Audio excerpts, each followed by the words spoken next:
everybody. Thank you for joining us this afternoon as we present to you the Courageously Called Capital Campaign. My name is Molly Johnson, and I'm the Vice Chair of the Campaign Leadership Team. I join you in seven. And I'm Chris Bench, also a Vice Chair of the Campaign Leadership Team. Before we get this preview started, we want to back up and tell you a little about all the work that led up to this point. More than 2 years ago, we all participated in focus groups where we talked about our hopes and dreams for the future of Third Church. The small group gathered up all the data from those meetings and surveys, analyzed and distilled it, and found the most common themes. Then different small groups convened to study each theme, bringing in content experts to give us a really clear picture of what is necessary and what is possible. We're telling you all of this so that you'll understand the huge amount of effort and expertise that has already gone into designing this campaign. With that, let's see Courageously Called, the preview.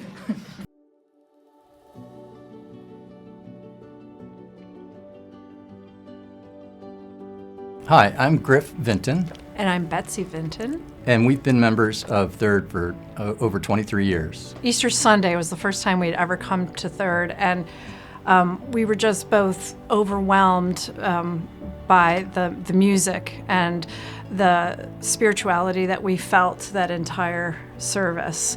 And I still get goosebumps thinking about it, and that's what sealed the deal for us for Third. My name is Chris Bench, and I've been a member of Third Church since the late 1990s. What's most important to me about Third Church today is the sense of community that I have. I feel like I'm part of a family here.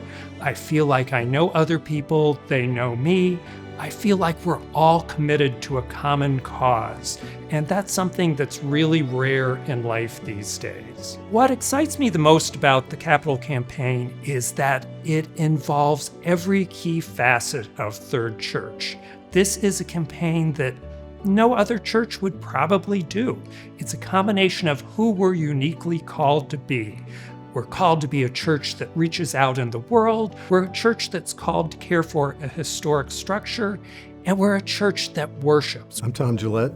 I've been a member here for 20 to 25 years. I got involved with outreach because it has a number of ministries that are in the community. My greatest interest is in interacting and bringing to life Christian values and lessons that are fundamental to the church. We're addressing Third's commitment to Matthew 25. For the Capital Campaign, what we hope to do is focus on housing and food.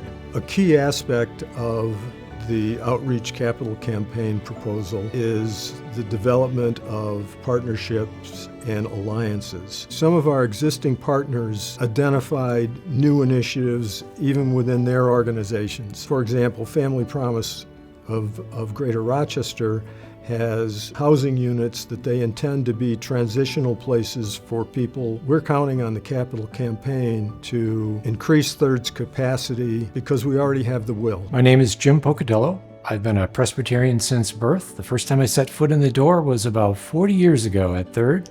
I was married here 35 years ago, and Chris and I have been members for 27 years. We've employed Barrow Architects, a local architectural and engineering firm who specialize in rehabilitation of historical buildings, to put together condition studies of the roof, masonry, electrical and mechanical systems, utilities, and accessibility.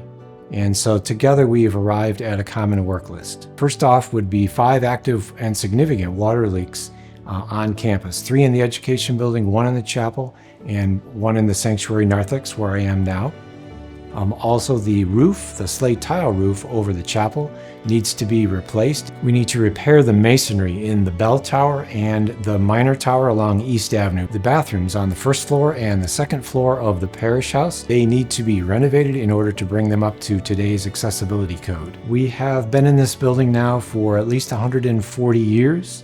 And we hope the building will remain for another 140 years.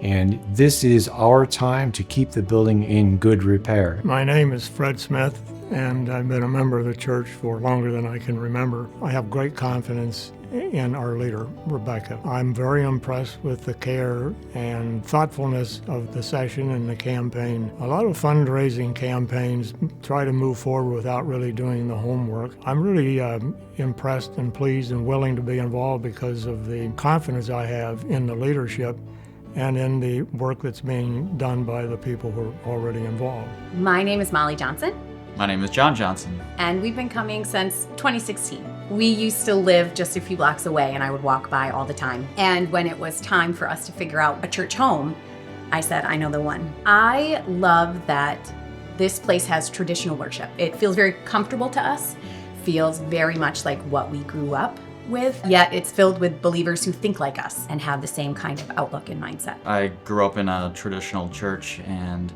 I've always loved the organ, and I think the first time we came to Third Church, hearing the organ and the choir sing, you could just feel God's presence here. I'm Betsy Marvin, and I've been involved here at Third Church since the mid-1980s. I first came as a choral scholar when I was a student at Eastman in 1982. And I'm passionate about the power of music. I think music has the power to heal and to restore and to educate and to nurture and to enrich our worship. And that's why I'm so excited about the new organ, designed by the Rieger Organ Company, especially for us. The worship experience is absolutely crucial to congregational vitality, and thus we were looking for ways to enhance what is already a long tradition of wonderful preaching and music in this church. You can't participate fully in worship if you can't fully hear or fully see, or it's too hot to be comfortable, or the sound system or the organ breaks down. Our systems are antiquated, and that there's a lot that they can do to improve both the visibility and the audibility, and also accessibility. And in conjunction with that, we discussed the idea of humidity control and updating the HVAC so that it's cooler in the sanctuary in the summer. Hopefully that when we have visitors coming, they will be comfortable and feel welcome and want to come back because of the experience that they have in our beautiful sanctuary. This is our inheritance that we've received from prior generations, and we really have to think very hard about how we want to pass it on to future generations. I feel like it's a very balanced campaign, and the session and the team so far has done an excellent job in creating a package that we can all rally around. For me, it's all about the possibility of what this capital campaign can do. Use of this building and the organ and what new opportunities that's going to have. What other possibilities for outreach that we're going to be able to have in this church. As far as our pledge personally for our family, it was a no-brainer. We knew we were going to give. We also thought because you can stretch it over 5 years, that we could give just a little bit more. Third Church is worth it. In these uncertain times, Third Church provides us all with courage, inspiration, and community. We really are all in on this campaign. We're so excited about all we're about to achieve together.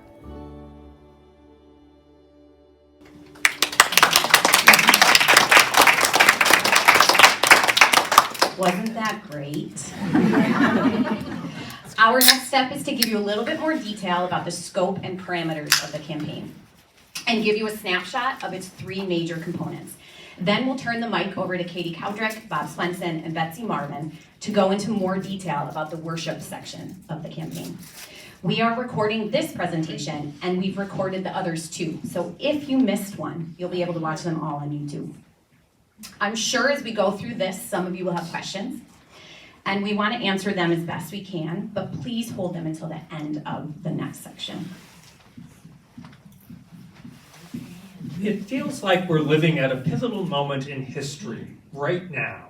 Here at Third Church, we're getting ready for our 200th anniversary in 2027, and so we're remembering our history and getting inspired by the important people and events in our past. At the same time, especially with all the changes of the past few years and with this capital campaign on the horizon, we're thinking a lot about the future and what the future will be to Third Church. And then there's right now, the right now after our preview started. This time when there's lots of chaos and fear in the world all around us, We're living between this glorious past and this uncertain future. How can we best respond? Those of us who have been working on developing the campaign have asked that question again and again, and we've come to a consensus on what we believe is the answer. We believe God is calling Third Church to dig deeper into the unique qualities that make us us, and to invest today to build our tomorrow. We have this amazing opportunity today to push back against the fear and division all around us by investing in this place where we all find love and care and community and a thirst for justice and peace. We have a chance now to lay the foundation for the decades to come.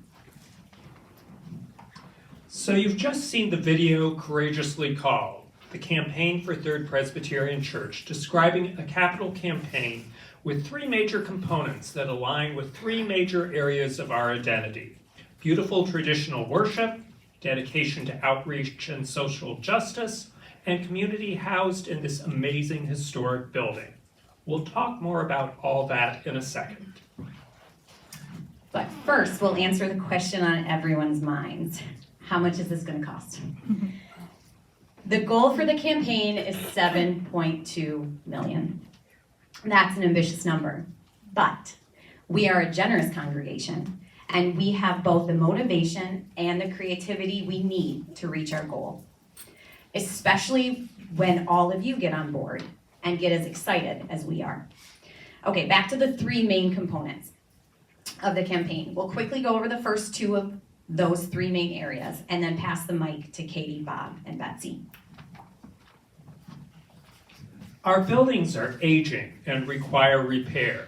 Maintain the building in good repair was the most common theme by far expressed by the congregation in oral and written feedback. The total estimated cost of the issues presented is about $2.7 million. Most of it would be spent on roofing and masonry. These projects include repairing existing water leaks, replacing the chapel and chancel slate roofs, repairing the masonry on the bell tower, chimneys, and other exterior masonry, and preparing the chancel for the new organ. Additional high-priority activities including adding smoke detection, fire alarms, and annunciators to the sanctuary and chapel, and moving the legacy system in the education building to existing digital panels. Renovating the restrooms on the first and second floors of the parish house will make them accessible, and our buildings will thank you for your attention and consideration. Hunger and housing are two of the most critical issues facing the Rochester community. Causal factors include the high cost of rental units, the lack of affordable housing in both the city and the suburbs, the impossibility of mortgage qualification for many residents, and the ballooning costs of food.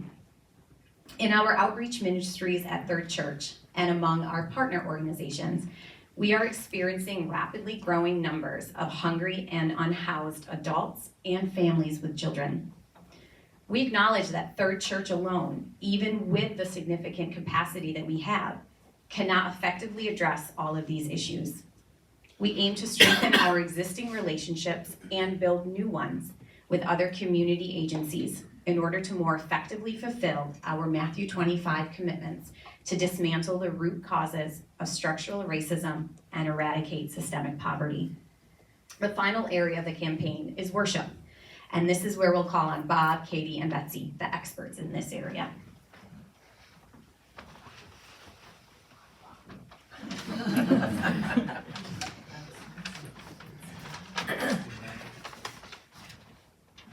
Good afternoon. Do you want this? It'll let them get it on the If they're tape. recording it, I'll they're record it. recording it, yeah. Too bad. We trust your projection powers. Hi, I'm Robert Swenson. I'm here with my wife, Catherine Cowdrick, to talk about worship enhancement.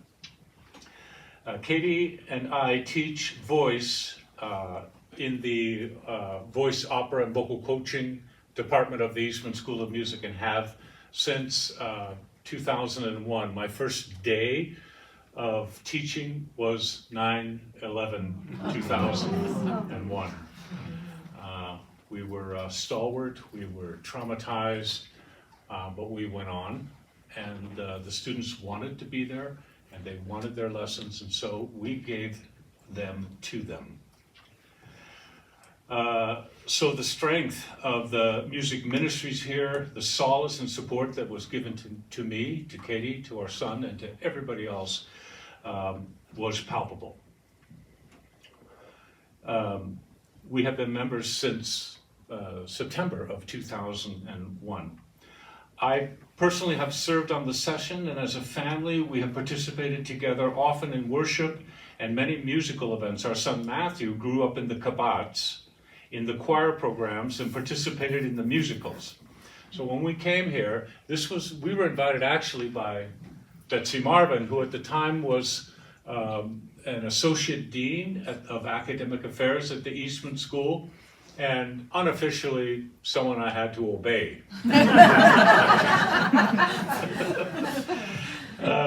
So she touted the church very, very highly. She came long before we got here, but when we came for that first service, what impressed us was everything that impresses all of you, but in particular the sea of children that we saw there. In the young person's choirs, and we thought this is an ideal place for our then 8-year-old Matthew. Yeah. So he was a tenor in the choral and a choral scholar during his time in college, and during the time he enlisted school friends to create concerts to benefit the food bank. Needless to say, our lives have been strongly immersed in the excellence of the program here. It has provided a home for us and for many others too. So the campaign goal for worship enhancement, as stated, is an estimated $3.1 million. That's an ambitious thing, but I have seen time and time again this church, this congregation rise to these challenges. So it's an act of faith for sure, but it's an act based on past history as well.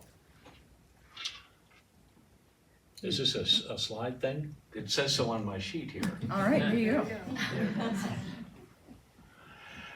go. So vibrant traditional worship and music are a fundamental part of Third Church's identity. Worshiping together, singing together are key factors in creating congregational vitality, one of the cornerstones of our Matthew 25 commitment. We have seen new members coming to the church from within the choir and visitors seeking out our congregation because of its inspiring worship and music. Events like Third Arts concerts and the Boar's Head Festival, participated in that many, many times, bring new people inside our doors, and the Choristers program teaches children how to engage in worship and how to nurture them for lifelong faith development. This is all copy that I'm reading, but I also wanted to say that it was a wonderful place, and we knew almost immediately that this was going to be our family home. There's a few points that I'd like to share and to show my gratitude for. One is that this place is a place of truth. They tell the truth there. Sometimes it's a hard truth, sometimes it's a truth, and we think about all the positive things that have happened, but it's very, very truthful.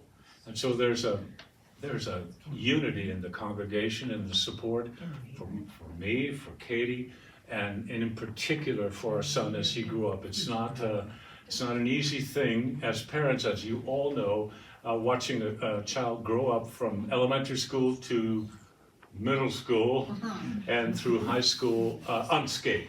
It's almost impossible.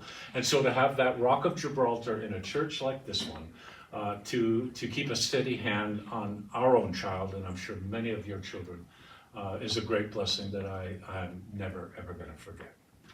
Thanks. One more thing.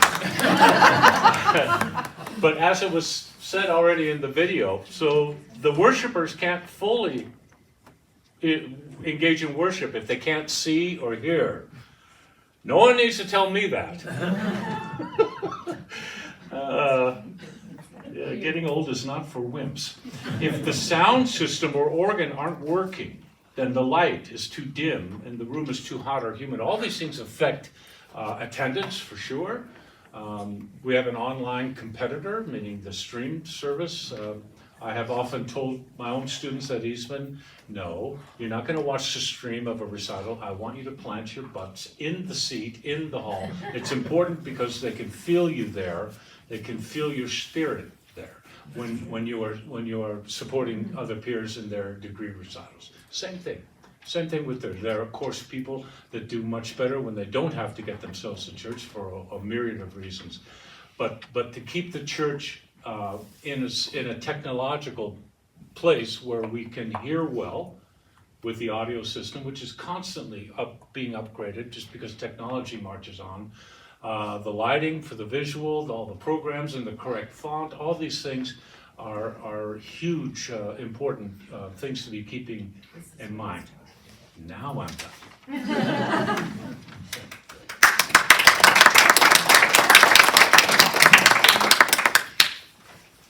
The tenor arias tend to be longer. And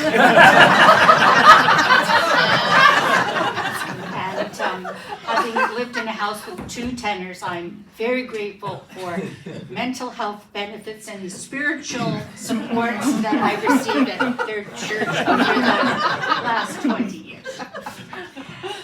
What a wonderful video in the beginning that gave us such a tremendous idea of the needs. So the capital campaign, just to review what we're looking at, is seeking to improve the following elements: upgraded lights and sound in the sanctuary, an upgraded HVAC to include air conditioning and humidity control in the sanctuary, and the replacement of our aging and increasing malfunctioning organ. The worship committee met with a number of consultants to evaluate our lighting and sound capabilities. Each of the firms addressed the issues in a slightly different way, but all of them agreed that our systems are outdated and probably prone to failure in the coming years. So prioritizing light and sound makes our worship more vibrant and accessible for everyone, enhancing the audibility for the hearing impaired and additional benefits online for those of us that can't get to services every week, and of course in-person worship too.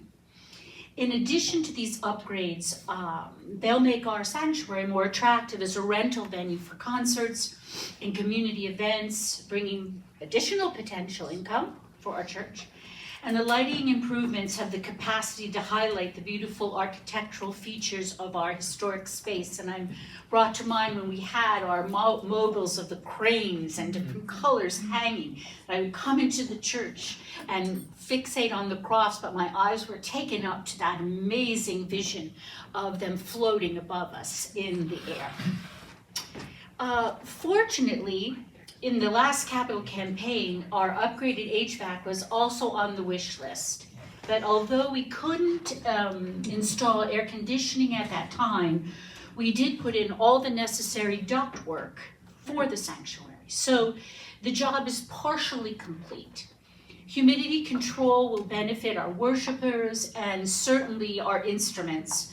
When our wonderful music series comes in at Easter time, at Christmas time, and our special musical events, which have always been extraordinarily outstanding. Thank you, Mr. K. And all of our wonderful music, Peter Dubois and people that have preceded us for this amazing, amazing tradition. As I said, the job is partially complete. The humidity and temperature control in the sanctuary are prerequisites, actually, for a new organ warranty. So that's important.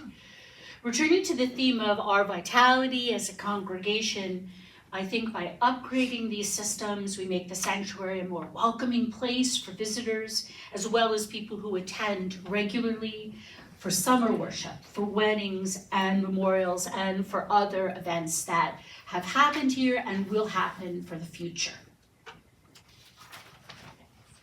Yeah, your turn. Thank you.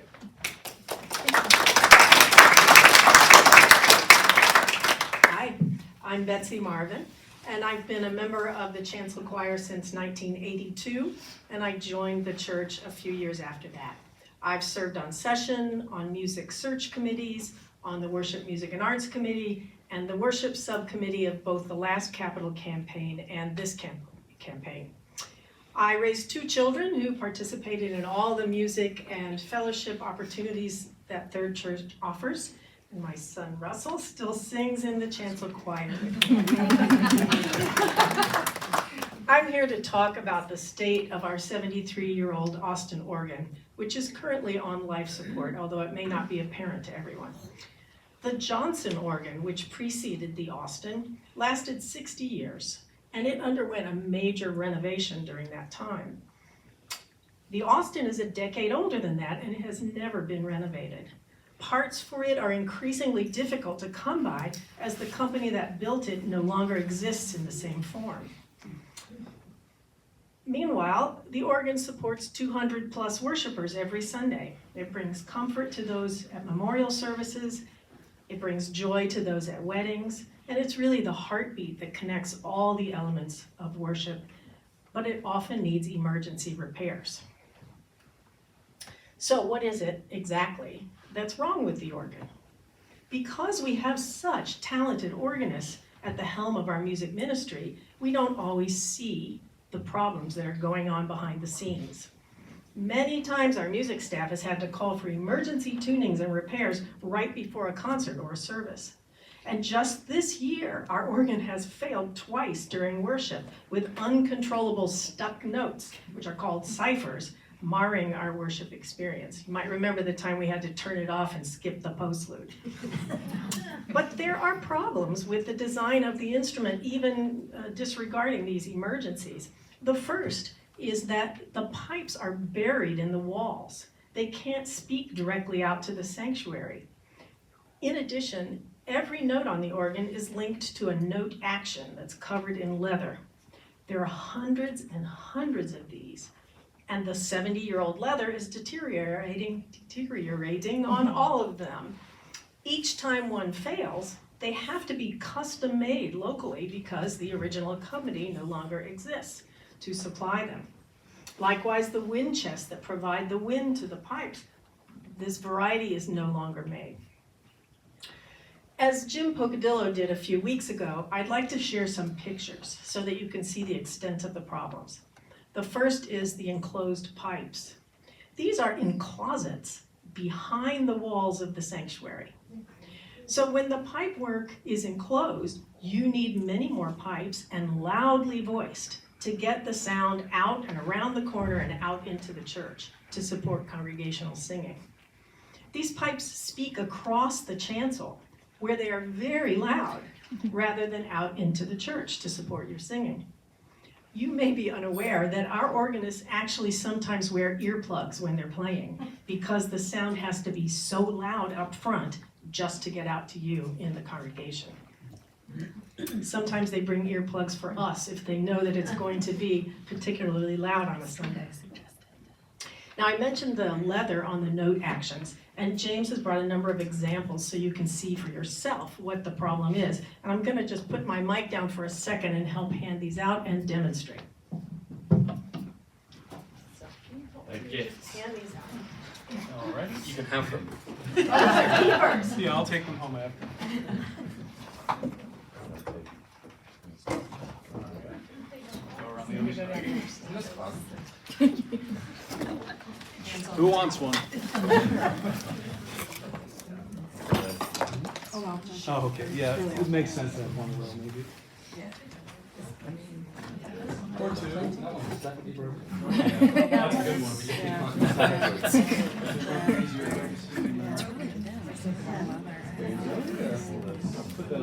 one. So is this like the pillow that blows the? So as you're playing with your note action, I'll just show you what I'm trying to talk about when I mention the leathers. So every single note action is like a little bellows that goes up and down, and the air fills it and then goes out into the pipe. But just like a balloon that can't function when there's holes in it, you see here, this one has been patched a number of times and then finally broke through. And it can't work. You can't fill a body with air if there are holes in it.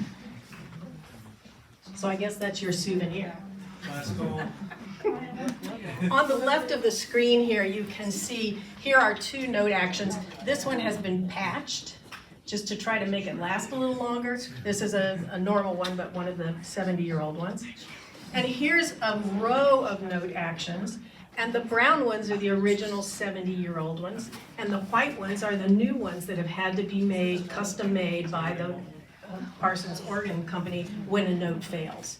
And you can see that's just a small number of the note actions in the organ. Can I also just add that when they replace one of these, because the leather is so rippled on the ones either side, they can't help but knock the other ones. So it can kind of begin it's a chain reaction that they all, several more need to be replaced, even though organ builders need to have very delicate nimble hands. Oh, I was unsure if I was going back around. Oh, no. No, that's good. Okay, next slide. Here's another row. This just gives you an idea of how many note actions are in the organ. Here's another one. Again, the brown ones are the originals. The whites are the replacement. And over on the left-hand side are some electronics that keep the organ going, and you can see how it's been kind of repaired and patched and electrical tape wound around it.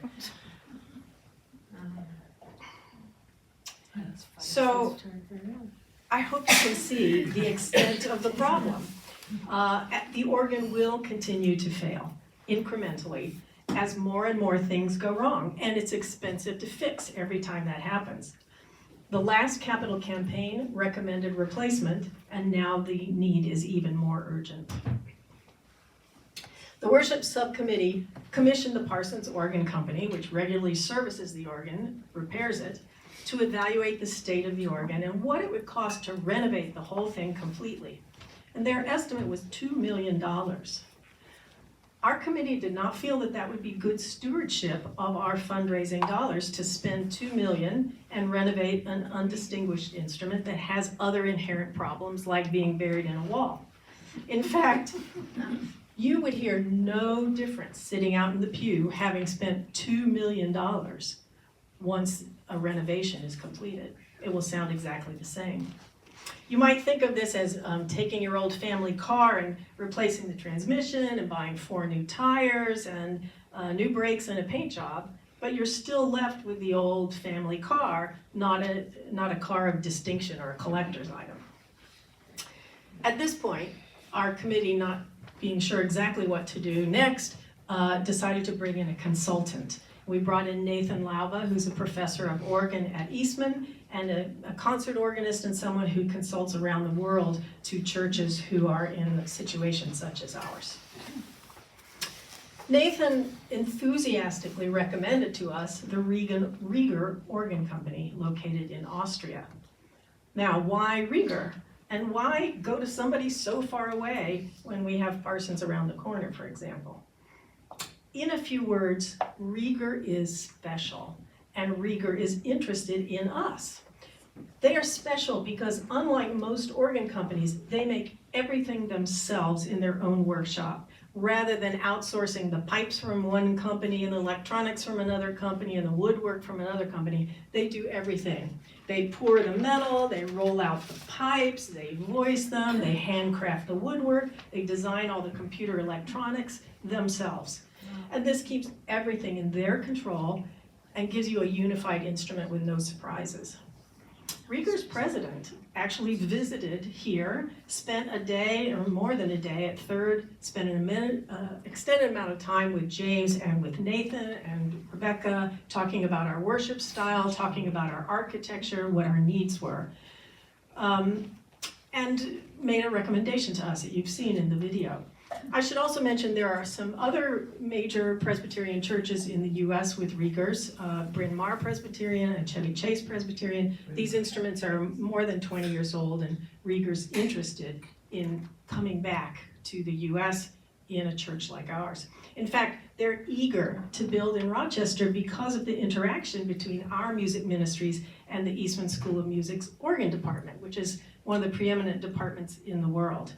And here they have the opportunity for young organists in trainings to play their instrument and recommend them to other churches in the future as their careers develop.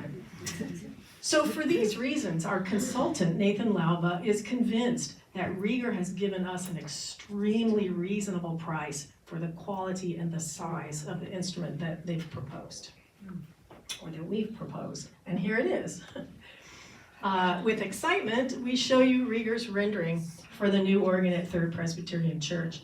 Its organ case matches the woodwork of the vaulting in the ceiling. The carvings are similar to those in the chancel and on the pew ends. The organ's pipes will speak directly out into the congregation rather than around a wall, and they'll fully support congregational singing in a unified style.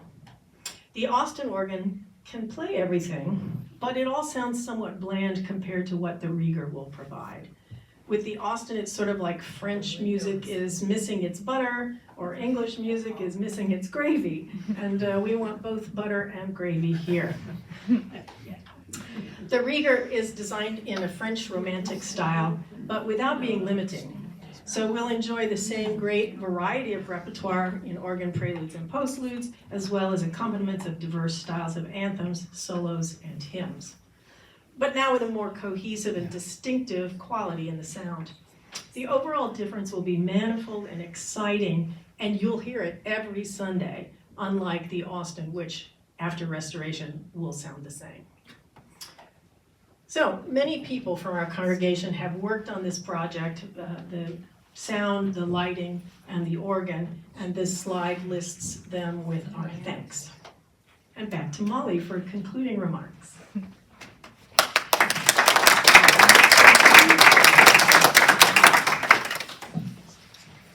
As we begin the journey of raising the funds necessary for this campaign, it is our hope to again engage in an every member campaign, where we individually meet with each household. In order to do so, we're seeking your help. We are looking for campaign ambassadors to meet with 3 to 5 families over the course of the summer and fall. Additionally, we are seeking team leaders to organize and encourage groups of 3 to 5 campaign ambassadors. If this is something that you feel open to considering, please let us know, and we will get you the information about our upcoming training session. And finally, thank you for joining us today